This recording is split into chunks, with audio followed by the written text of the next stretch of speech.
മഴ കനത്താൽ Perumpilavu 14-ാം ward കണക്ക colony നിവാസികളുടെ മനസ്സിൽ അങ്കലാപ്പാണ്.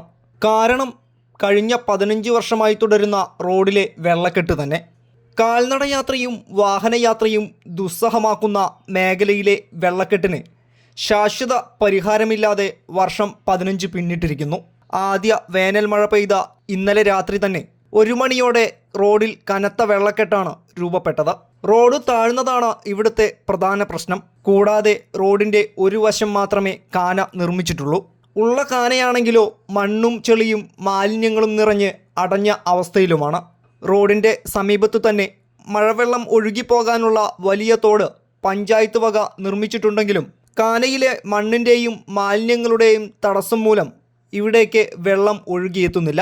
വെള്ളക്കെട്ട് മൂലം മഴക്കാലമായാൽ കാനകൾ കോരി വൃത്തിയാക്കൽ ജോലികൾ നടക്കുമെങ്കിലും വെള്ളക്കെട്ടിന് ശാശ്വത പരിഹാരം ഉണ്ടാകാറില്ലെന്നാണ് നാട്ടുകാരുടെ ആക്ഷേപം.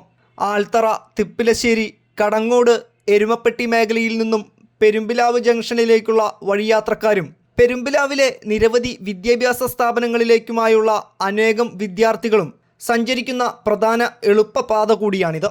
വർഷം തോറുമുള്ള കനത്ത വെള്ളക്കെട്ട് മൂലം റോഡും തകർന്ന അവസ്ഥയിലാണിവിടെ. മേഖലയിലെ വെള്ളക്കെട്ടിന് ശാശ്വത പരിഹാരം ഉണ്ടാക്കണമെന്നും ജലനിധി പൈപ്പ് സ്ഥാപിക്കാൻ വേണ്ടി പൊളിച്ചിട്ട റോഡിൻ്റെ ഒരു ഭാഗം മഴയ്ക്ക് മുമ്പേ ടാർ ചെയ്ത് സഞ്ചാരയോഗ്യമാക്കണമെന്നും നാട്ടുകാർ പഞ്ചായത്ത് അധികൃതരോട് ആവശ്യപ്പെട്ടു. News fact, Kunnamkulam.